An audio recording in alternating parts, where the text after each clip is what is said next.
Download aplikasi Bekal Islam dan kunjungi web bekalislam.com. Assalamualaikum warahmatullahi wabarakatuh. Alhamdulillah, salatu wassalamu ala rasulillah. Pada kesempatan yang bahagia ini kita akan menjelaskan tentang bagaimana cara pelaksanaan sholat id di rumah. Karena bisa jadi kita tidak bisa melaksanakan sholat id di lapangan karena ada halangan.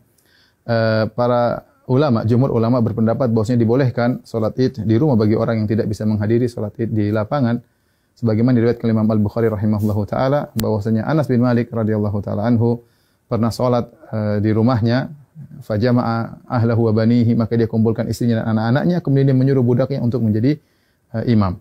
Ini dalil yang dijadikan dalil oleh para ulama bahwasanya boleh salat Id di rumah. Adapun bagaimana cara pelaksanaannya? Secara umum pelaksanaannya sama saja. Tidak ada bedanya kita salat Id di rumah dengan salat Id di lapangan. Bedanya kalau di rumah kita tidak melaksanakan khutbah, itu saja. Baik, saya ingatkan kembali bagaimana cara pelaksanaan sholat id. Sebelum sholat id, kita disunahkan untuk mandi, ya, yaitu mandi tersebut kita kerjakan setelah terbit fajar, agar kita mandi di hari id. Ya, setelah itu kita disunahkan juga untuk makan korma dalam jumlah witir, ya, mau 3, mau 5, mau 7, karena itu sunnah Nabi SAW. Kenapa kita dianjurkan makan korma? Untuk menunjukkan bahwasanya hari tersebut adalah hari Al-Fitr. Al-Fitr secara bahasa artinya berbuka. Idul Fitri artinya hari berbuka, artinya kita sudah tidak puasa lagi. Maka kita tunjukkan bahwasanya kita berbuka. Sebagaimana kita berpuasa karena Allah, kita berbuka juga karena Allah, dan Nabi SAW segera menunjukkan berbukanya tersebut. Kalau tidak ada korma, maka sebenarnya Allah mengatakan boleh makan yang manis-manis. Kemudian setelah itu kita sholat id. Adapun sholat id, maka waktunya dimulai dari waktu syuruk, yaitu sekitar 15 menit setelah sunrise, setelah terbit matahari. Dan berakhir kata para ulama sebelum waktu zawal, yaitu sekitar 15 menit atau 10 menit sebelum azan zuhur. Di antara itu kita boleh melaksanakan sholat id. Tapi yang terbaik kita sholat id di awal waktu, di pagi hari. Adapun pelaksanaannya, maka kita bertakbir rakaat pertama 7 kali, rakaat kedua 5 kali takbir. Nah, ada khilaf di kalangan para ulama tentang 7 takbir ini. Apakah 7 takbir tersebut termasuk takbiratul ihram ataukah takbiratul ihram tidak dihitung? Ya, takbiratul ihram tidak dihitung. Ini pendapat Imam Syafi'i rahimahullahu taala dalam kitabnya Al-Um, bahwasanya takbiratul ihram tidak dihitung. Jadi bagaimana caranya? Kita bertakbir dulu, Allahu Akbar. Ini takbiratul ihram. Kemudian kita baca doa istiftah. Setelah kita baca doa istiftah, baru kita bertakbir 7 yang disebut dengan takbirat zawaid, takbir tambahan. Kita takbir Allahu Akbar. Allahu Akbar. Nah, apakah di antara takbir ini ada doa khusus? Tidak ada dalil ya, dari Nabi SAW.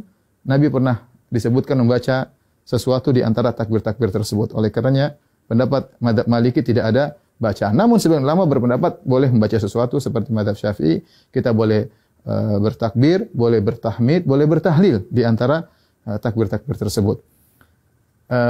Kita ulangi, kita Allahu Akbar, takbiratul ihram, kemudian kita baca doa istiftah, kemudian kita takbir 7 kali. Allahu Akbar 1, Allahu Akbar 2, ya, Allahu Akbar 3. Antara takbir satu dengan yang lainnya kita ada jeda sedikit, apalagi kalau kita jadi imam, agar makmum di belakang bisa mengikuti kita. Kita lanjutkan Allahu Akbar 4, Allahu Akbar 5, Allahu Akbar 6, Allahu Akbar 7.